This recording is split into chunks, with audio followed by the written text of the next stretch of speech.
Welcome back to the Stick 'em Up podcast.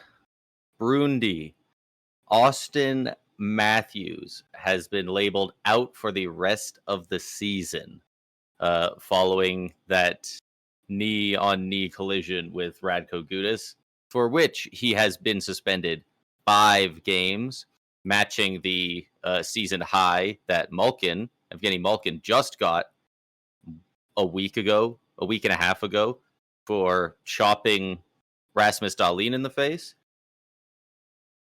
I figure that's the big news. Let's just do it right off the top. I believe I said he would get 5 games. I think you also said he would probably get 5 games. You wouldn't be surprised if you saw him get more. What are your thoughts on the league's decision and just, I'm going to call it the fallout afterwards, because there's been all kinds of people making comments on things, and there's a whole bunch of stuff going on because of this hit. Yeah. Well, yeah, we both did predict 5 games, and they went with what was kind of already out there with Malkin, and it was easy to just do 5 games. Yeah, it's tough because there's so many different kind of things you can pick and pull from all of this. And I think my biggest one is the comments from Craig Berube, Leafs head coach, basically summarizing that, if Toronto was in a playoff spot, that fucks their whole season, losing Matthews for the rest of the year with, a grade 3, I think it was, MCL sprain. And yeah, and that's fair. And then to say, Gudas only gets 5 games for that. And I get people when they want to say, like, well, the matter of the fact is the Leafs aren't in a playoff spot. So are we now dictating how many games a player gets suspended based on, did you hurt someone whose team is in a playoff spot, or did you injure someone whose team's already out of it? It shouldn't matter. It shouldn't matter whether a player is prepared to go on into the playoffs or they're not. It comes down to just what you did and the fact you ended another player's season is kind of my biggest thing. And again, people will pick and choose how they want to view things, and that's totally fine. But yeah, I mean, 5 games is not enough. I'm glad that's the sentiment. I'm really glad that's the sentiment, because I can't remember the last time somebody got 5 games and people wanted more. Like, the majority of people. Because, like, there's plenty of ones where personally I've thought should get more, but I haven't exactly hidden it. I'm very for harsher suspensions, and then guys just won't do this shit. It's not like he did it on accident, right? Like, he knew he was hitting Matthews. He knew what was going on. And if the precedent was 20-game suspension, I bet he doesn't do it. Even if it's 12 games, he probably doesn't do it. Maybe if we knew the suspension was 5 games and that precedent was there, even because it wasn't yet, maybe he wouldn't have. And yeah, it's crazy.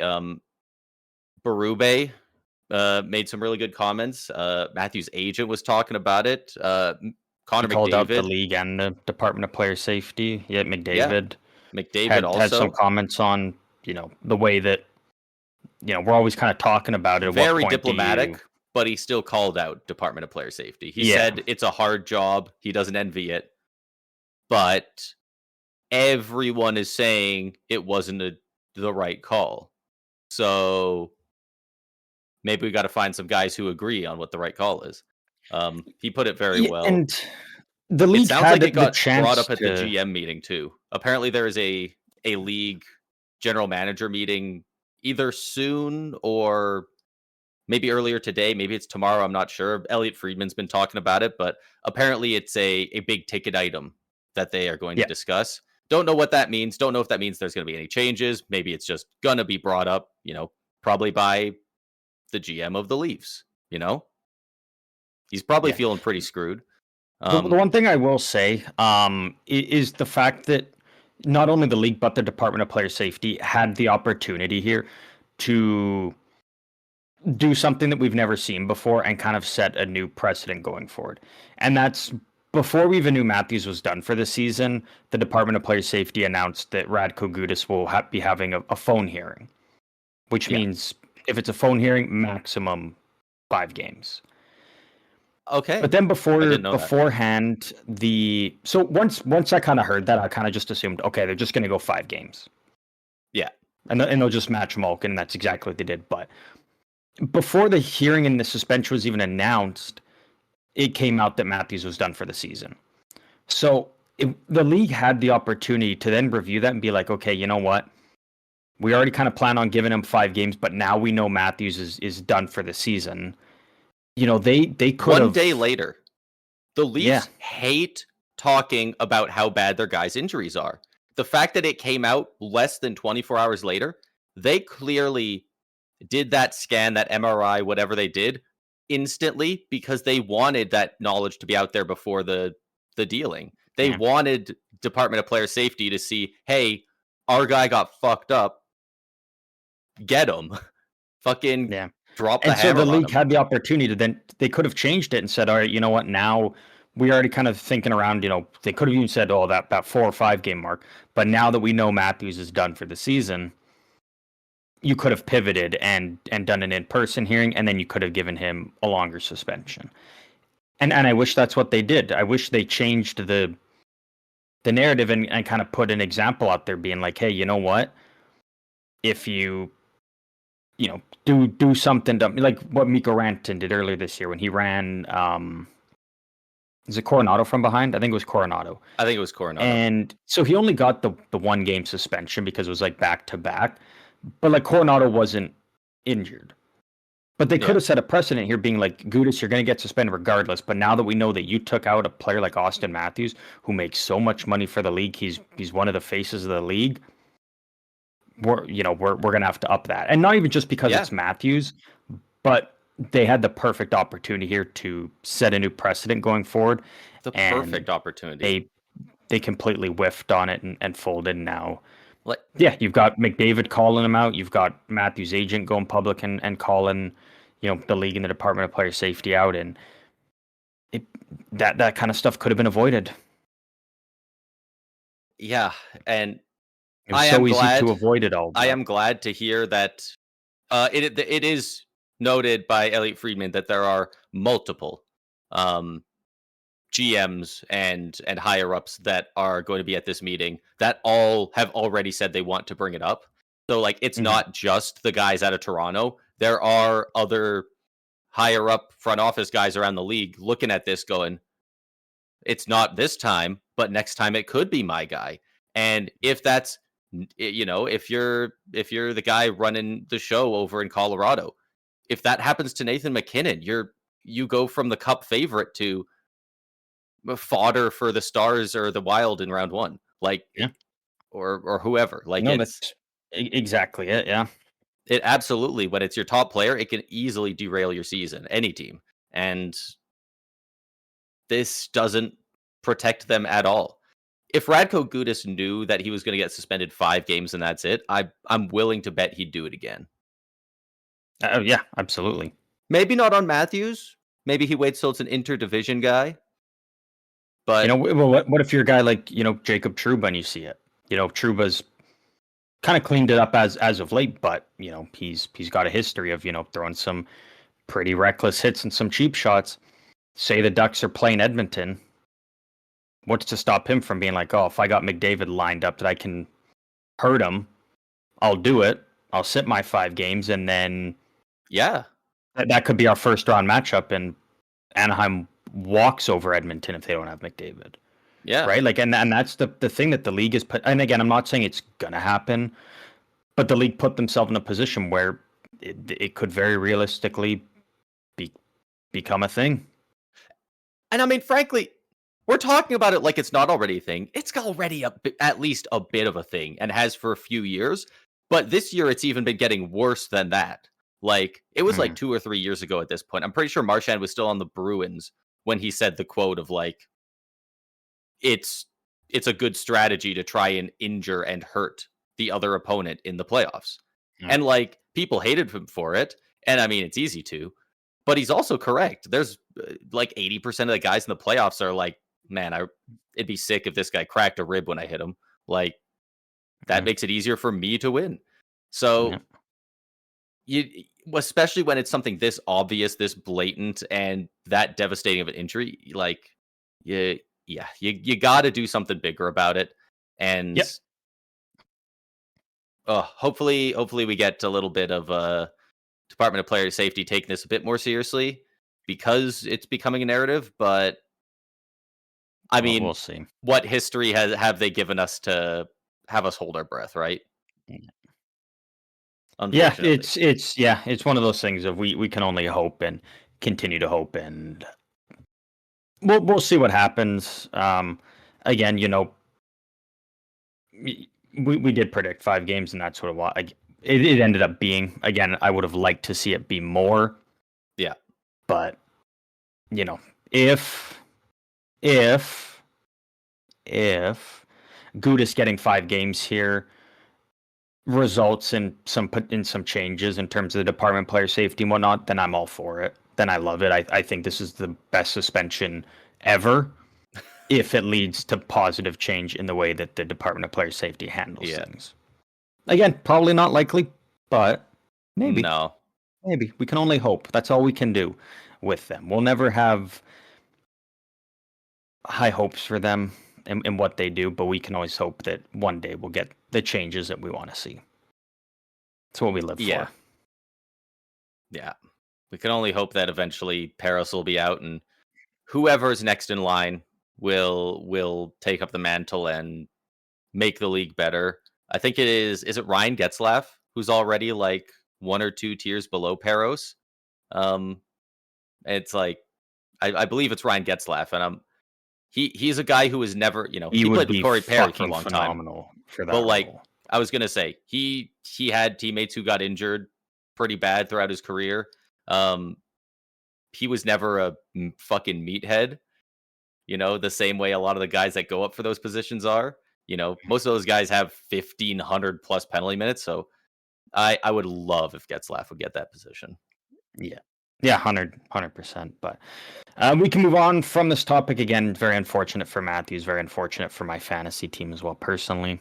Going to the playoffs this upcoming week, and I won't have cheats. But then again, he really didn't do shit for me, so let's just hope I can find a good free agent out there. He wasn't a free agent, but he was one of the top prospects, not currently playing in the NHL or signed to an NHL contract, and that is one Cole Hudson.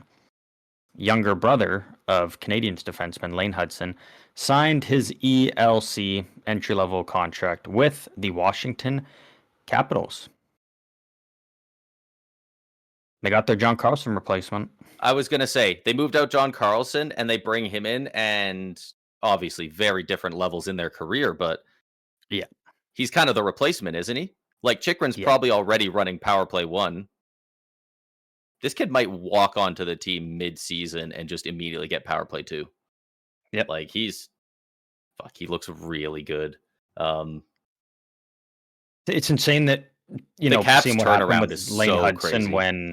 when Lane Hudson, went in the second round, and the amount of people online that were just talking about, like, we know how good Cole Hudson's going to be, even if he's a fraction of what Lane is, like, he should go in the first round. And the fact that Cole Hudson fell to the second round when, like, every fan fully believed a team was going to take him in the first round, and not a single team did, is still mind-blowing to me. Yeah, this is a huge ad for the Caps. They're still looking to make that playoff push, and Cole Hudson's going to immediately come in, and he's probably going to get relied upon a good bit, because he's going to bring a lot of offensive spark to that team.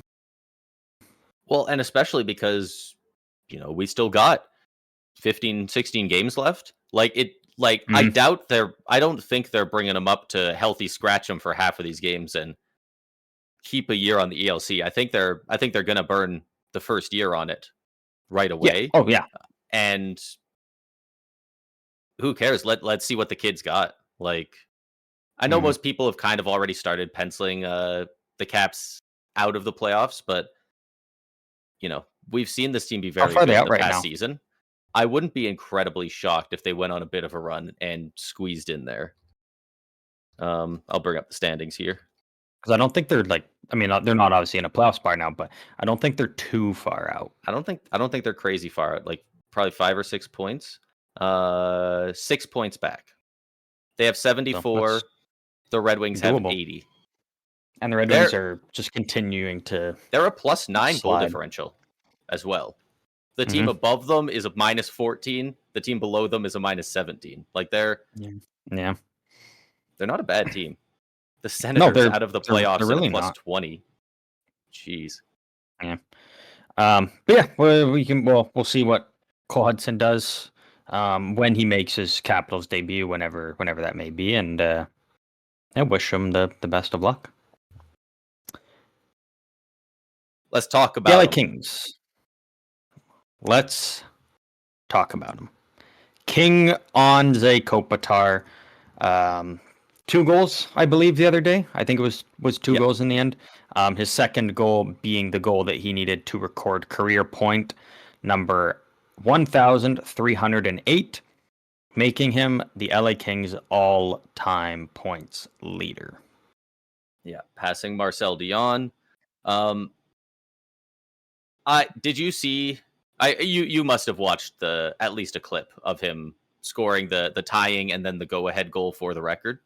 Yeah. First off, I want to shout out. No idea who is on the LA Kings broadcast. But the color commentator went full fan mode for both goals, and I could not care less. This is a huge moment. Like, I want them to have fun with it. And absolutely. So they've got the play-by-play guy. He's calling it. The pass over here. Kopitar's got it. He shoots. The other guy is just silent. The instant the puck is on Kopitar's stick, the guy just goes, yes, yes. He already knows he's going to shoot it and score. And he does the exact same thing for the second goal. He's literally just cheering and has the mic on. And it's like... And that's the way it should be. Like, that's fun. That's fun. Yeah. Like, no, I absolutely. I'm all for that kind of stuff. I think it makes the game more exciting. Just as an experience as a fan as well. Like, you don't obviously get that experience being in the arena. When you're watching at home, like those things matter, and it makes it more entertaining for you. So yeah, absolutely. Yeah. There was probably some debate on it before. Personally, after this now, I don't think there's any debate at all. No. Anze Kopitar is the greatest LA King of all time. Yeah. And before people say, "Oh, Wayne Gretzky," yeah, Wayne Gretzky doesn't count. Like, in terms of everything, Anze Kopitar, the awards. What does Gretzky have Stanley over Kopitar? Cups, longevity. Yeah, nothing. Like, because half the games played, he doesn't have the points. He didn't even win a championship. People love to go the route of just he was the best skill, the highest skill level, the best player to play for the team. Yeah, yeah. But in terms of what it means to be an LA King, Anze Kopitar is the guy. Is Brodeur the best blue of all time? Like, come on. Exactly. What are we talking about here? Yeah, Kopitar's got everything possible. And I'm so glad he was able to hit this mark in his last season. Like, it would have really sucked if, especially how close we are to the end. Yeah, exactly. And coming up just short would kind of suck. It almost kind of make everybody be like, you got to come back. You got to come back and at least play till you get it, and then you can retire mid-season if you want. But yeah, the greatest LA King of all time, Kopitar, now sits at the top of the mountain. It's very fitting who he passed to. King. Yeah, don't you think? Like, if we're talking all-time underrated players, Kopitar's probably top 10. He might be a top 5 underrated player all time. I think Marcel Dion is still a top 3 underrated player of all time. Like, he was so damn good, and he's just that name that people always forget. Yeah. So it's just very, very fitting that it's one passing the torch to the next. And yeah, like it's so nice seeing all the love for Kopitar, because he's one of those guys, like, just everything about him so respectable. He's never injuring guys, always humble. His hardly ever has double-digit penalty minutes over an entire season. I believe multiple Lady Byng awards. multiple so I was gonna say Selkies. He's he's also like got a great defensive player. Like 2 Selkies, 3 Lady Bings, the Mark Messier Leadership Award one year, but who gives a fuck about that award? 2 Stanley Cups, over 1,500 games, just recently passed that. Yeah, the all-time leader. It's kind of crazy that, the Kings won those 2 Stanley Cups, and in the middle of it, they went to the Western Finals as well. Never got out of the first round after that. You think about that. I mean, you're that's Anze how it goes. Kopitar. You're in your first 8 years in the league, you've got 2 cups, a trip to the Western Final, and then after that celebration of the second cup, you never get past the first round. It's pretty wild. That's just one of those things that makes this sport so freaking special, right? Like when I can't remember his name. Patrick Mahomes. When Patrick Mahomes loses in the playoffs, late in the playoffs, in the Super Bowl, whatever, nobody's hurting for his future, right? We expect he'll be there again, probably soon, right? And that happened with Tom Brady, and it's like that happens with Michael Jordan. Like all these other sports, it's like the best players. It's like they'll be back. We never know if these guys are going to get back to there because it's so much more of a team game. It's so much more, like, I guess, luck based in the way that the puck can just fucking decide somebody's going to win sometimes. Pucks will bounce off the stanchion. They'll bounce off the back of the glass, back of the goalie's head and in. It'll fall out of a goalie's equipment. Like, we'll see insane bounces where it ping, ping, ping off 4 dudes and into the net. You don't really get that kind of accident happening in these other sports. And because of that, you can see incredible players like win in their early years and then they just never get back. And another one here, 2016 and 17, Pittsburgh Penguins go back to back. Incredible teams led by Crosby and Malkin. Crosby, who people will say is the greatest of all time, and I won't disagree with you. Fantastic player. The following year they went out in round 2. That's when they lost to the Capitals, who went on to win the Cup. And in that year, Crosby 21 points in 12 games, going out in the second round that year in the playoffs. Since then, since that year, so since 2018, I think. Not out of the first round. I think how many? I'd have to double check. I don't know if Crosby got injured in these, but if he didn't, they got swept. Lost in 6, and then haven't made it the last 3 years. Has it already been 3 years? God, it feels like last year where we were going, fuck, Crosby's going to miss for the first time. That's crazy. Let's see here. You never know. Like, you never know. Oh, looks like that last year they lost in 7. Looks like, but point being, it's we just watched Connor McDavid and how electrifying he's been in the playoffs and back-to-back Cup finals, lost them both. There's a chance that Connor McDavid never gets back to a Cup final. Yeah, that's kind of what I'm thinking. He most likely, even if it's not Edmonton, odds are McDavid will find his way back there. But it seems no almost guarantee. More likely now because he's signed the short-term extension. Mm-hmm. Like if he signed another 8-year extension in Edmonton, we'd be very seriously be like, if they can't put it together, what's he going to do?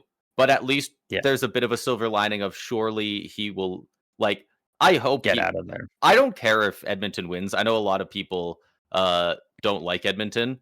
I wouldn't mind them winning, specifically because Connor McDavid is on the team. Mm-hmm. I do not care for that franchise at all. But it feels like it would be wrong for McDavid to retire without a cup. It's wrong enough when it's a guy like a Ginla and when it's a guy who's the undisputed best of a generation. We've never seen a guy like that not win one.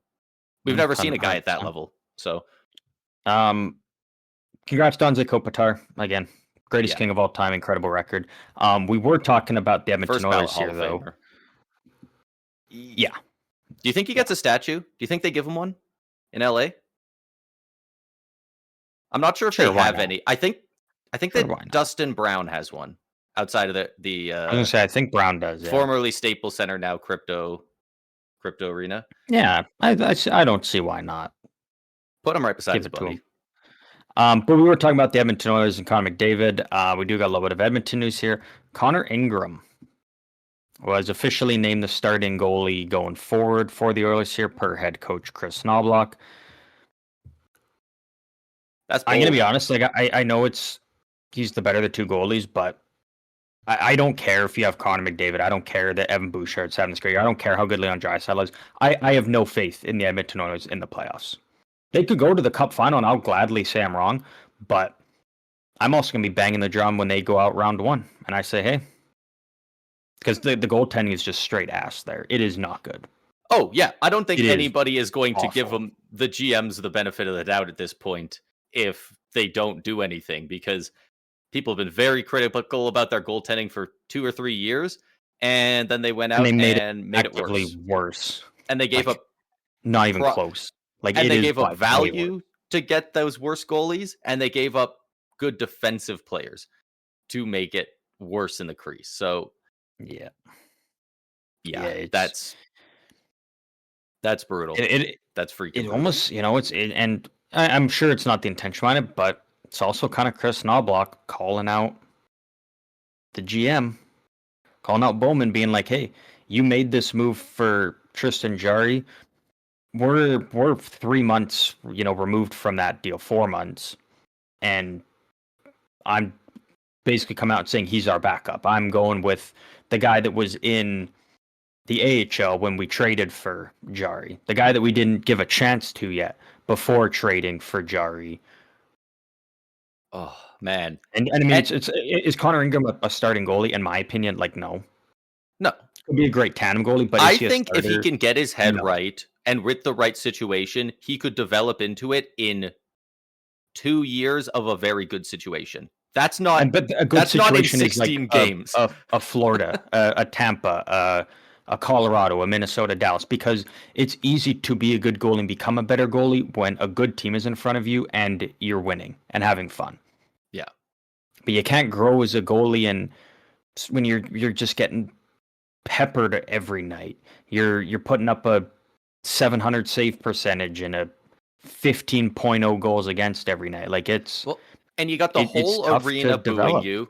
You got all the reporters giving you the business. You got Draisaitl telling you your shit. You got Darnell Nurse hitting guys into you. Like, I could not blame the goalies there less.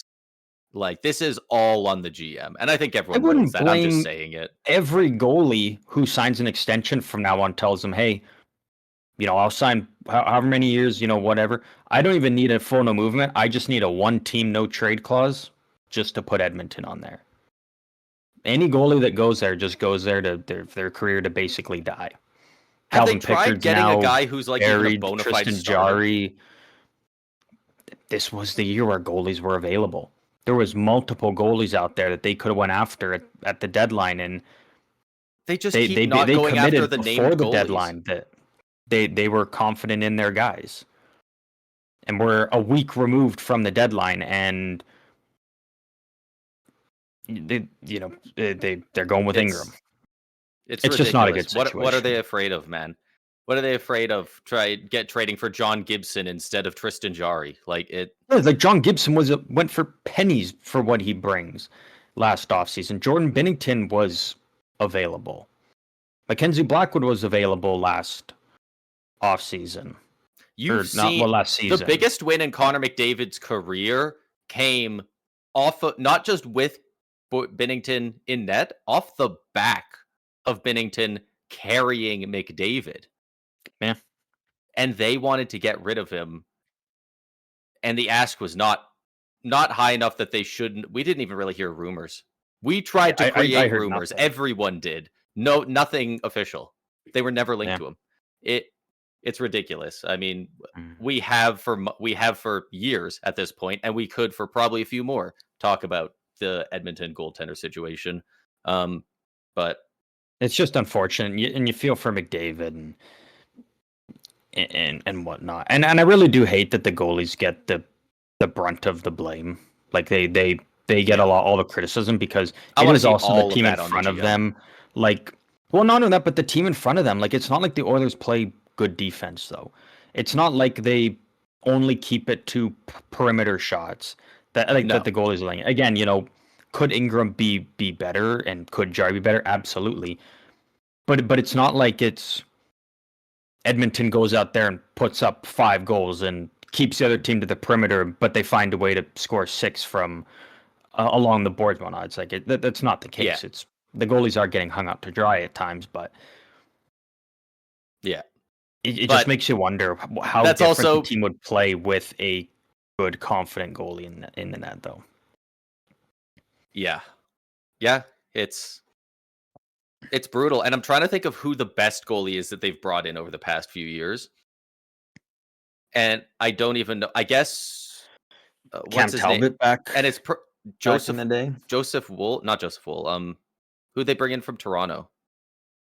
They had to buy him out really quickly. Oh, Jack Campbell. Jack Campbell. Like that was. He wasn't. No, it didn't work out well. It was, at all. Yeah, it was a move they made. It might have been the worst one, but that was the best goalie that it felt like they went out and got. Like at least it was like in that summer, people were like, whoever picks up this goalie is bringing him in to be a starter. Mm-hmm. People were looking at Jarry as a cap dump. People looked at Ingram as, okay, cool, they got a third goalie that will be in the AHL. Like Cam Talbot is probably the best one, but that's got to be at least 5 years ago now, right? Like at least, yeah. Yeah, in this last 3-year stretch, they've never gone out really and gotten not even an elite goalie, just a solidly a starter. And it's like they took the swing on Jack Campbell. It kind of blew up in their face, and they're too scared to try again. They got gun shy. Yeah, they're too scared to go out and try. It's like, well, you have to, like. Yeah. And now the problem is they did, try, and they made a goalie trade in a guy like Tristan Jarry, and now that's kind of blown up in their face. So it's probably going to be another, 3, 4, 5 years before they make another move for a goalie because they're going to be too scared. Yeah. And who they should be scared of? You know who a lot of teams actually in the West should be scared of? The Dallas Stars. I know I would be. I would not want to frickin' play them in the playoffs. 14-0-1 in their last 15 games. So if you want the math, 29 out of 30 possible points in their last 15 games. I believe they're 3 points back of the Avs now. The Colorado Avalanche, by the way, who were miles ahead of everybody 2 months into the season, 2.5 months into the season. And the Dallas Stars are right there. How can you imagine how huge that is for the Stars if they can leapfrog Colorado, and now it's, Colorado, you got to go play Minnesota round 1. We get to play Seattle. We get to play San Jose. We get to play LA. That's huge. Why do those matchups feel so different? Like the Avs have up to this point in the year been the better team. They have 3 more points on the season. Their goal differential is 30 higher. It's a plus 54 compared to a plus 84. They're both cracked, but yeah. Why can I see Seattle? Maybe it's just because it's happened fairly recently, but I can see a world where Seattle catches magic and beats the Avs. I don't. I see the Stars pumping the Kraken 5 games at most, with the magic. I don't know. Something about the Stars just feels like they would suffocate the Kraken, and the Avs don't have as much of the depth, despite the fact that they definitely do, and they would rinse them. I love that it's gotten close, and that we're getting to a point in the year where it's not, okay, this team's going to win the President's, fight for seeding. It's like, no, it's very much still going on for the President's Trophy and the seeding, obviously, because they're in the same division. Brody, I'm just going to ask you, who do you think wins the President's Trophy? It doesn't have to be one of those 2 teams, but it's likely to be. I'm gonna say the Dallas Stars. They are just on an absolute tear right now. Yeah. And there's no sign of slowing down. I'm gonna check with just give me a sec here. Strength of remaining competition. Yeah. Yeah. The Avs do have 3 more points and a game in hand, so there is that. But like you said, 29 points in 30 games or 29 points out of 30 in 15 games is okay. So the ridiculous. Dallas Stars actually got the 5th toughest strength of schedule remaining. Colorado's got the 29th. Colorado's toughest matchups is they play the Dallas Stars twice and the Pittsburgh Penguins twice. Okay, Colorado's winning the Presidents because then they play Vancouver once, Chicago once, St. Louis twice, Winnipeg twice, Seattle once, and Calgary 3 times. Wow. Meanwhile, you look at the Stars, they played the Avs twice, but then they got Minnesota twice, Buffalo, Islanders, Bruins, Penguins once. For their easiest, Calgary, Rangers, Jets, Leafs, Devils, and Mammoth all once. So, I mean, it's tough though because Dallas is on a tear right now, but Colorado's got a much easier schedule down the stretch. If the Stars win those 2 games against the Avs, that really does helps. Put them 1 point, but 1 point up on them. Yeah, we'll have to see. I said Dallas, so I'm going to stick with Dallas, but it's most likely Colorado. But I'm going to take Dallas too. There's nothing stopping the Stars from staying hot down the stretch. So the fact that the Avs have a cup recently, and I think that means that they are more likely, not that they will, but they're more likely than the Stars to feel like they have to push right to the end of the season. I wouldn't be shocked if Cale Makar and McKinnon in the last 10 games were like, we're going to try and win for sure, but like, yeah, I'm not hustling for every single puck. Like, I've got a 25 game, like a 30 game playoff run coming up. Like, I gotta save something. They were both at the Olympics. Like, yeah, I wouldn't be shocked if they might get healthy scratched. I know McKinnon has been in the past, healthy scratched 1 or 2 games to end the year. If Colorado gets to that point where they lock in that 1 seed, they'll have no problem sitting some guys in. Because what's the point? Once you got that top spot locked in, you rest your guys. And if people are curious, the 3 teams under Colorado with the 3 easiest schedules remaining, at 30th, the Sharks, 31, the Anaheim Ducks, and 32, the LA Kings. So all 3 California teams all got a pretty easy path down the stretch here for the rest of the season.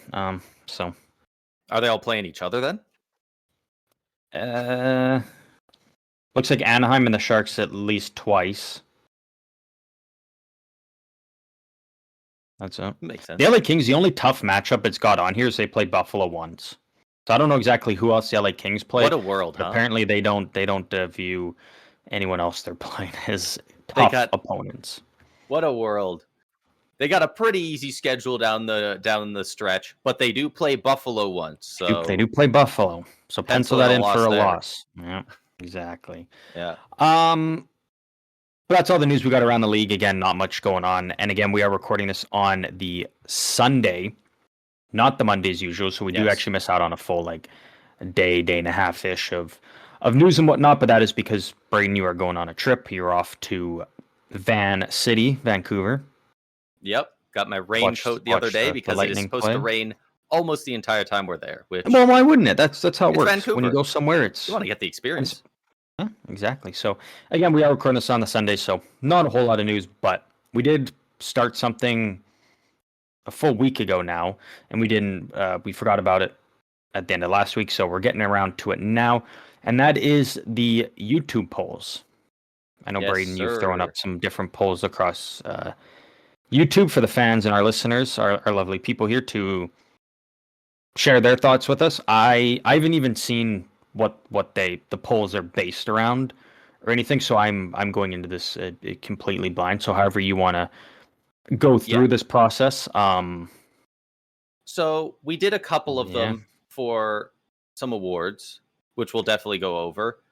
We also did about 5 or 6, maybe one more, about trade deadline deals. Do we care to go over what people thought about the trade deadline deals, or does that feel a bit removed at this point? Because I do feel like we can do deadline. Okay.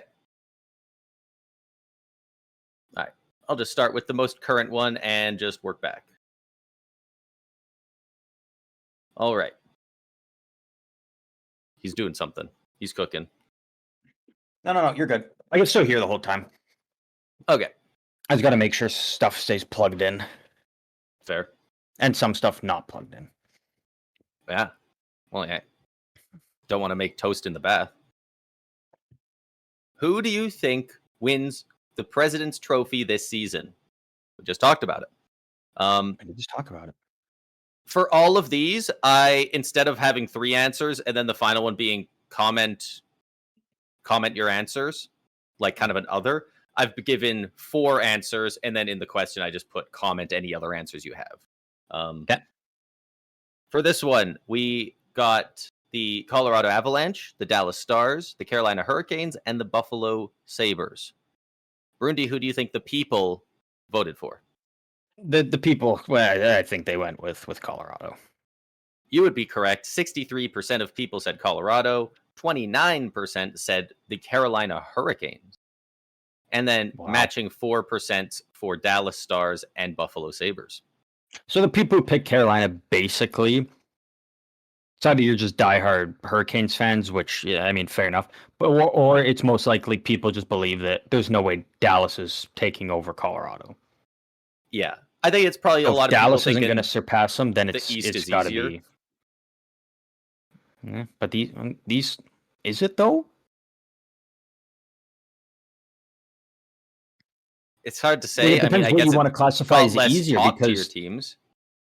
Yeah, the West has more top tier teams, but the East is more diverse. You don't have those easy wins. You don't get to play like in the West, you've got the Flames, the Canucks, the Blues for the majority of the season prior to their recent heater, Flames, Blackhawks, Sharks on some nights, and you don't really have that in the East though. That's why it's a logjam there in a battle for the wild card spots because there's so many good teams. So the points are more spread out.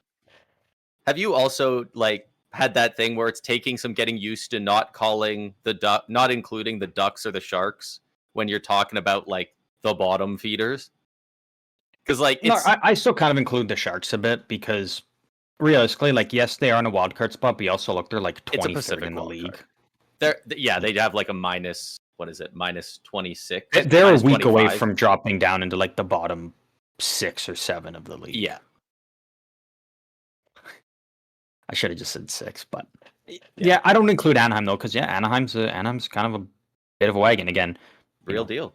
In a shit division, wouldn't be in a playoff spot in the East, but someone's got to be the wagon of the Pacific. So they're 6-4 in their last 10, and out of all the teams of the Pacific, that's the best record. Yeah. Yep. Someone's got to be the best of a shit bunch. Nobody else is even 5-5. The Sharks are 5-3-2. But something. We'll push on to the next question here. Did anyone comment on that one? No. Nobody. No. So everybody just went with the. Oh, sorry. That one. I've got it filtered. The only comment we got on that one was as a Hurricanes fan, it better not be us. Oh, so they don't want that President's Trophy curse. A common sentiment. I'm hearing it from them. I'm hearing it from a lot of Avs fans. Back before Tampa started falling off recently, there was a lot of Tampa fans being like, I want to win the conference, the division. Don't give us the trophy. And I couldn't disagree more. I think winning the President's Trophy carries weight. I think people put way too little respect on it. The best out of every team over 82 games, that means you're fucking sick. It's cool. It's no Stanley Cup, but it means something. Who do you think will win the Art Ross Trophy for most points in the regular season? Comment any answers not shown. Nathan McKinnon, Connor McDavid, Nikita Kucherov, Macklin Celebrini. I'm going to go with... I personally think this, and I think it's what the people went with. I'm going Connor McDavid. Yes, okay. He's already got the lead. I mean, as of right now, at the time when you put this up, I don't know, but now he's got the lead in points. But at the same time, basically, McDavid's kind of got to win the Art Ross if Edmonton's gonna make the playoffs. Yeah, like McDavid is gonna have to terrorize the league for the remainder of the regular season for Edmonton, especially with Draisaitl limping off the ice earlier today, maybe an hour ago. Yeah. From when we're recording. No idea how bad it. Maybe he's back on the ice already. No, it's not bad. He hasn't returned. It was against Nashville, so he had to get his legally mandated goal against them before leaving, though. You're predicting McDavid. Just predicting the poll results. Give me a 1, 2, 3, 4 for the most votes. Who do you think was the most to least popular votes? McDavid, McKinnon, Kucherov, Celebrini. Yeah, I think in that order. I'm sorry, I was just listing them. I do think in that order, though. Maybe Kucherov over McKinnon, but... So, with 57% of the votes, we had a really good turnout for this one. Connor McDavid, which I'm not going to argue with. He's in the lead for points. He is the best player in the world. So 57%. In second place with 18%, Nikita Kucherov. I could see that, yeah. In a very close third place with 16%, just behind Kucherov, is Macklin Celebrini with that 16%. And down in the slums with 10% is Nathan McKinnon. I was shocked at that. Yeah, I think that's just got to be something of... Kucherov over McKinnon easily, but Nathan McKinnon's got 15 more points than Celebrini right now. Yeah. And again, I'm a big Celebrini fan, and whatnot, but it's not an indictment of Celebrini. He's 19 years old. He'll be fine. Yeah. McKinnon's just... I was shocked by too far ahead, yeah. Yeah. And that's obviously he's going to finish with more than Celebrini. I don't know how Celebrini for those 16% is supposed to pass all three of these guys. Yeah. That would require him to go nuclear, and all three would have to fall off. Yeah. Yeah. Don't get me wrong, I would love it, but it would be fire to watch. It's not. He will get to 100 points, so I think that's safe to say. Yeah. I would be shocked at this point if he didn't. He's got to be mid 90s, right? Yeah. No, 90 I don't know. I don't think this is updated, so they never are. 95 points, I think. Oh, I already had a tab open. 95 points. 35 goals, 60 assists. Plus 7 on that Sharks team. Next one. Who do you think will win the Stanley Cup this season?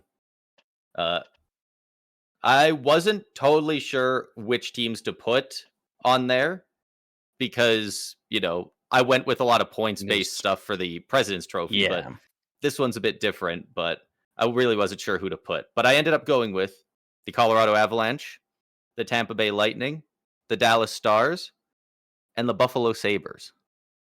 Yeah, that's fun. I like that. Brundy, who do you think would win the Cup? Do you think it's any of those four? And then what do you think? I think the most popular pick would be the Avs. Okay. I think it's they've been the top team since right out of the gate and held on to that spot all the way up until this point now. So again, Fair. Trying to predict what. Yeah. I feel like there could be a decent bit of people that just pick Buffalo for the fun of it, but... And you would be correct. In first place with 38% is the Buffalo Sabres. Only 38% though, so it was close race. It was a very good split. 38% for the Sabres, 29% for the Avalanche, 19% for the Stars, and 14% for the Tampa Bay Lightning. Okay. So honestly, pretty good spread there. I love seeing as it should I love be seeing for the something Buffalo like that. hype. Yeah.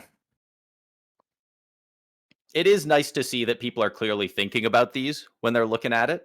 The President's Trophy is a little more locked up.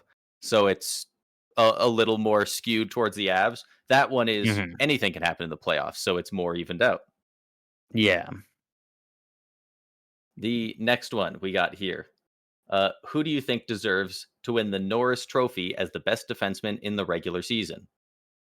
The answers I gave them were Cale Makar, Zach Werenski, Quinn Hughes, and Evan Bouchard. I mean, Cale Makar. I think that's what the people are going to vote with. Would he be my pick? No. Who would your pick be? I mean, right now, Evan Bouchard. Really? Again, is he the best defense in the league? No. Is he the best offensive defenseman? No. Is he the best defensive defenseman? No. But they usually give out the Norris to the defenseman with the most points. And if they don't have the most points and they're just behind but got a bunch more goals, I will say, I did word the question specifically around that, and I said, who do you think deserves to win the Norris? Not who do you think will win it based on their goofy-ass voting system, The Jack Adams I do still think overperforming coach, etc. kind of thing. Yeah, I do think that people would have voted Cale Makar. But again, who do I think deserves it? I mean, right now my three finalists is Makar, Werenski, Bouchard. And I can see the argument made for Makar. I can easily see the argument made for Werenski, but I would pick if I had a vote. I would go Bouchard. I can respect that. But personally, I would give it to Zach Werenski. Him the least. I think the people gave him the least amount of votes. Zach Werenski doing very similar numbers to Cale Makar this year on just a much lower down team. I think what he's doing is just somehow still flying under the radar. It's so good. My vote would definitely be for him, but I can respect the Bouchard pick, the Makar pick, even if you said Hughes. I mean, it's hard to overcome how slow the first 3 or 4 months were for him in Vancouver, but and that's what hurts it. That's the thing. I know how great he's been with Minnesota, but having the whole season in Minnesota. Exactly, and that's why I can't go with Quinn Hughes because I can't give Quinn Hughes because you had a great second half of the season after you got traded, but the first half was abysmal. It's a regular season award. It's from game 1 to game 82, end of the season, and the start of it just hurt Quinn Hughes a little bit too much. Honestly, very good chance he does win it next year though, and signs that fat extension with Minnesota. Huge extension. Get ready, New Jersey. He's not coming home. Anyways, so what was the voting on this though? I believe the two things you did say that you predicted for these would that Makar would have the most votes and Bouchard would have the least. You are correct on both accounts. 53% for Cale Makar, 29% for Zach Werenski, 12% for Quinn Hughes, and 6% for Evan Bouchard. So makes sense.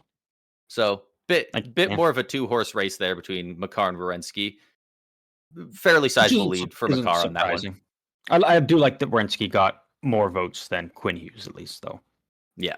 Because, again, I do think Werenski deserves to be one of those 3 finalists, so. Yeah. Who do you think deserves to win the Hart Trophy this season? That is for League MVP. Rather, it should be League MVP, but apparently it is the most valuable to their team. Annoyingly so.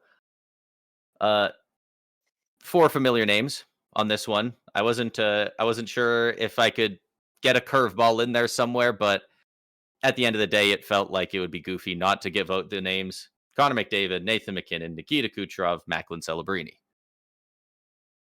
What are your thoughts on this one?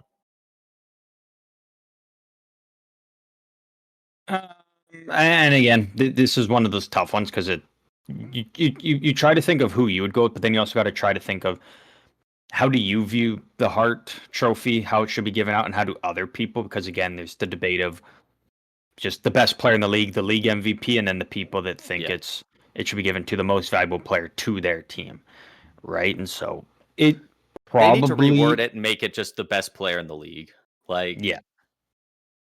This whole better. I'm going to say McDavid thing is weird. I think McDavid, as of right now.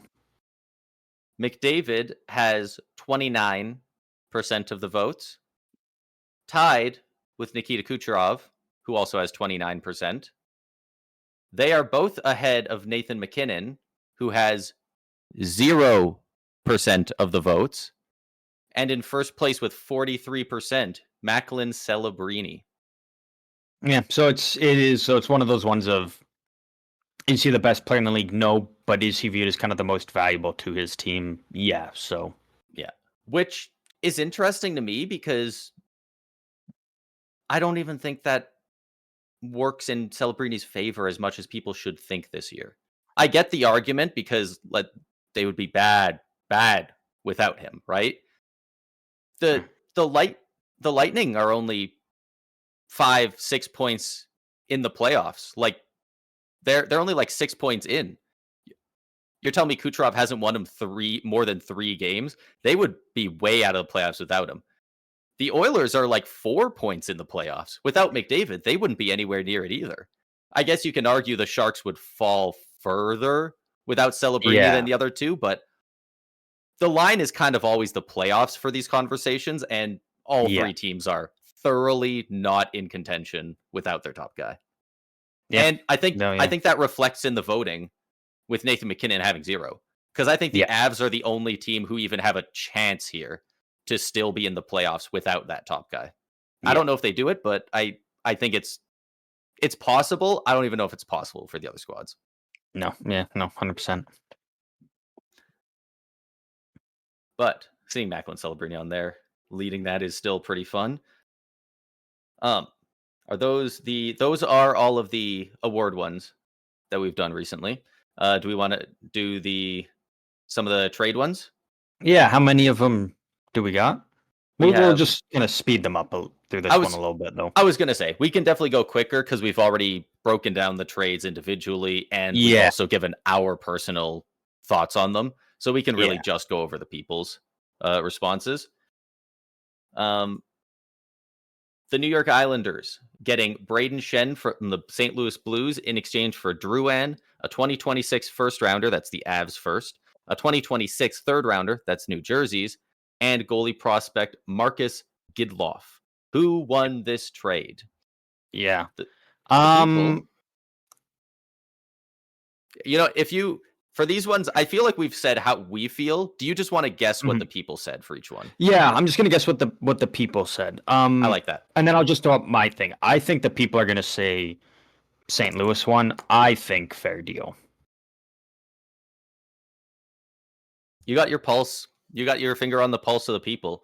41% of people said the St. Louis Blues won this trade. 35%, so very close second, said both teams won. 20% said the Islanders won. 4% said both lose. So there we go. Yeah. 41 plus 35. So what is that? 76% of people either said the Blues won or they both won. So yeah, most people think it's a pretty good deal. Next one up.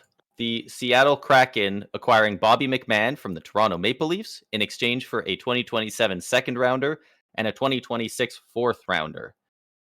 Brundy, who do you think the people thought won that one? I think Seattle won, and I think the people think Seattle won.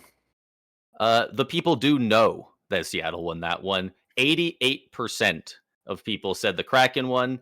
6% said Toronto. 6% said both won. Nobody said both lose because the Kraken gave up very little for Bobby McMann. That one I'm pretty sure is the most lopsided one that might be the most lopsided poll we've ever put out. And checks out. And can't argue with that. I would say for good reason. Yeah. The Philadelphia Flyers have acquired David Juracek from the Minnesota Wild in exchange for Bobby Orr Brink. I think it's a fair deal, and I think the people think it's a fair deal. If not, maybe slightly lean towards Minnesota one. Brundy knows his puck. But again, I'm still a David Juracek believer. I probably shouldn't be. There's really no proof to back up. I don't think I am at this point, but I still am. I'd love to be wrong, but we've been waiting a while. You are correct, though. 47% said the Minnesota Wild. 33% both win, and 20% for the Flyers. 0%, 0 votes for both lose. So people in general like this trade, and a little bit more towards the Wild, but in general, seems like they both came out pretty good. Yeah. Let's move on down. The Anaheim Ducks have acquired John Carlson, who I believe is tonight making his debut for them. Today. They already did. They beat game's already over. Montreal. Oh, there you go. Acquired John Carlson from the Washington Capitals. 2 goals and an assist for Carlson. That being said, I'm talking about Leo Carlson. John Carlson did not record a point. See, but I can do that because they have the same name. Baited. In exchange for a first-round pick in either 26 or 27, whatever the details are on that, and a 2027 third-round pick. Brundy, who do you think the people thought won this trade? I think Anaheim won, and I think the people think Anaheim won. You'd be correct trade again for Washington, but Anaheim, you're getting John Carlson. You're trying to go on a run into dog shit Pacific Division. The door's wide open. Yeah, that makes you the winner. This one had a really good turnout. This had 126 votes. The Anaheim Ducks had 71% of the votes, 27% for both win, 2% for the Capitals. Shout out to our Caps fans. And nobody said both lose. Yeah. It's either they both won or one team won. It's not a do-or. Yeah. Which I get why people like this for the Ducks. Me personally, I'm saying this is a both win. I'm with the 27%. I mean, definitely.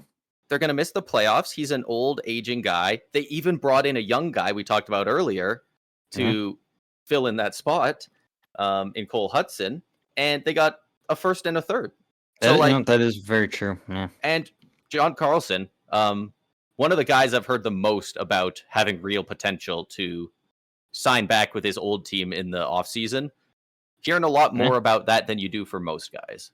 Not saying it'll happen, but... No, absolutely, yeah.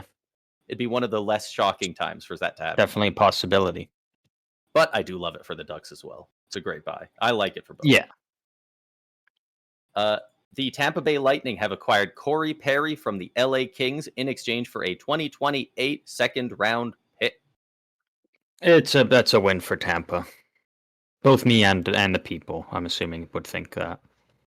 You would be correct. 59% Corey Perry's just of such people... a gamer. So good. 59% of people said the Tampa Bay Lightning. 24% said both win. 12% said the LA Kings. 4% said both lose. So, yeah, Tampa won that one. Yeah, but honestly, again, I do skew to the Lightning on it. I think I would still put my personal vote in for both win because it's not a bad return. I don't know for if the Kings but need him. No, but they're trying to make the playoffs, fighting so like hell for the playoffs right now, and Corey Perry would be huge in the playoffs. That is true. So. That is true. You know what? Especially when you traded for, you traded for Panarin. Yeah. Kopitar's last year. You've got a guy like Corey Perry's proven to be a playoff stud with Edmonton. I mean, Edmonton, just a bunch of teams over the last how many years. Yeah, probably a guy you should have held on to. And I think he was willing to sign and stay with the Kings too. I believe so. I think he was. It just felt like it's almost like the Kings kind of treat like they were forced to move him when it's like, you weren't. Right. You could have just re-signed him. He's been a good player for you. It's just weird. So I'm still going Tampa. I don't hate the return for the Kings, but the Kings have become a worse team from it when they're trying to win right now. Lightning become a better team when they're trying to win right now. Yeah, I think you're right. I think you've swayed me. I think if we had this conversation before I voted, I would be putting in for the Lightning. Just to go back to the one before that, the Carlson trade between the Ducks and the Caps.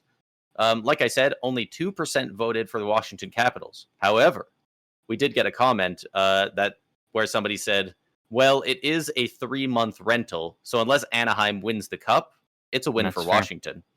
Then and a 3-month rental, very fair. And he gave up a first and a third. Like, he's only got 2% of people on his side. That might be only him, but I don't think it's a good argument. I don't think it immediately makes it a win for Washington if the Ducks don't win a cup, because realistically, is Anaheim winning a cup? No. But again, they're in an awful Pacific Division. If the addition of John Carlson even gets them to go on a run to where they go out in 5 games in the Western Final to a Dallas or a Colorado, I still think that's a win for Anaheim, because you don't. I mean, yeah, sure, it'd be nice to have another first and draft another player, but you've already kind of got your core. It's now just about getting meaningful playoff games in form, giving them that experience when the team's even that much better next year and probably back in the playoffs. All their young guys that are going to be relied upon already have, a handful of games under their belts and are ready for what the playoffs bring. So, again, it's a total loss if the Ducks go out in round 1, but if they go on a bit of a run, even if they don't win the cup, I still like it for them, though. Because it's a team that's committed to winning. So, even if they get wrecked in the playoffs, I can see an argument for it being a little, at least, maybe not fully, but at least a decent bit worth it if you see a good amount of leadership out of him. Like if he can get Mintyukov to be playing a little bit better. Like right now, Mintyukov, Zellweger, like all these great defensemen they have back there. They're who are they looking to for guidance from John Carlson? Yeah, who are they looking to for guidance? Radko Gudas, Jacob Trouba. Those guys don't play the game these guys are going to play. John Carlson, that's fair. He does. Like, that's fair. Yeah. If he teaches them a couple of tools of the trade, I think that in itself could be invaluable for him. No, absolutely. We got 2 more here. The Toronto Maple Leafs have traded Scott Laughton to the LA Kings in exchange for a 2026. Yeah, that's a win for the Kings. Me and the people got to think that, surely. You would be correct. 92% said the LA Laughton's Kings. Been so good for the Kings already as well, too. Like, even before the trade, I thought it was an easy win for the Kings. And now Laughton's balling out there, so. Yeah. The Leafs only getting back a 3rd rounder. The pick becomes a 2nd rounder if the Kings make the playoffs this season. Even if it does, a 2nd for Scott Laughton. You could have got more. Could have got more. The other remaining 8% voted for the Toronto Maple Leafs. Shout out to those Toronto fans who voted for him. But Country Living's burner accounts. He's just got bots just spamming the polls. The last one. The Calgary Flames acquire Victor Olofsson, Max Curran, 2028 first rounder, and a 2027 second rounder from Colorado for Nazem Kadri, retained at 20%, and a 2027 fourth rounder. That's a both win, in my opinion. Calgary's trying to get worse. They stock up on picks and prospects and whatnot, and Colorado gets a proven winner back there who's won there and on a cheaper deal. Yeah. Yep. Helps both teams in their direction they're going. If you had to guess, which way do you think it skews a little bit? Colorado, because it puts them that much closer to winning a cup. Okay. Well, you were Kadri definitely right. Could be the difference maker between going out in round 2 potentially versus the team goes all the way and wins a cup. Yeah. 50% of people said both win, so you were right on that. 30% for the Calgary Flames winning the trade, and 20% for the Colorado Avalanche. Wow. Nobody said both lose. Huh? Yeah. So yeah, you're off by that's fair. I could see the argument for part, but you were right Calgary. that both win was the favorite. And I believe that is all of them. That is it for the polls we've done from us to you fans. We'll probably start doing that a bit more. Helps get us some good feedback, and maybe we'll spice it up and do some extra fun things. But that was the last major segment we had for the episode, which means everybody knows what time it is. We get to wrap things up here with a fun game. You struggled with it a bit last week, so I'm hoping this is a redemption day for you. We are back with Player Blender. Player Blender, for those who aren't familiar, I have 2 players. I have a little bio, a little blurb for them, and it is up to you at home and Braden to figure out who the two players are, and you'll know that you did because their names will blend together. Pretty easy, pretty self-explanatory. Braden, it's a fun are game. you I like it. ready for your first player? And as always, ready. There is a hint available if you need it, but I'm hoping you don't need it today. I'm hoping that too. But we'll see how you do. Player number 1. Some say I didn't get traded for enough. Some say I wasn't worth trading for. I'm going to be relied upon heavily by my new team if we want to make a run for the playoffs. I've been known to be quite the playoff contributor for underdogs, being part of one of the biggest upsets in recent NHL history.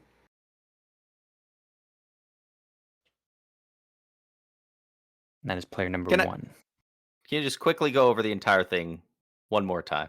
I got a guy in mind. I just want to see if all the pieces make sense. Some say I didn't get traded for enough, meaning enough assets given up. Some say I wasn't worth trading for at all.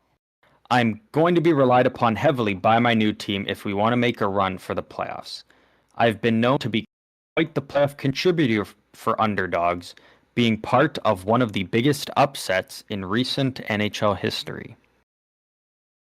That is player number 1. And maybe once player number 2, maybe it'll help you because again, you can. I've got like together. 4 or 5 guys that are like maybe are maybes. And maybe here you go, player number 2.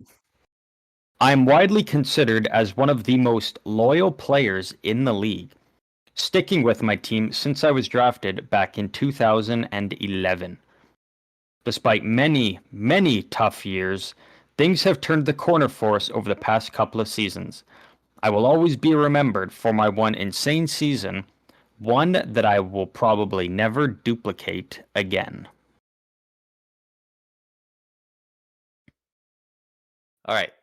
So I literally we did this last episode, and I literally said one of the 2 players offhand because I wasn't saying the names out loud, making it work. So I'm gonna have to workshop it a little bit. But off the top of my head, guy got traded.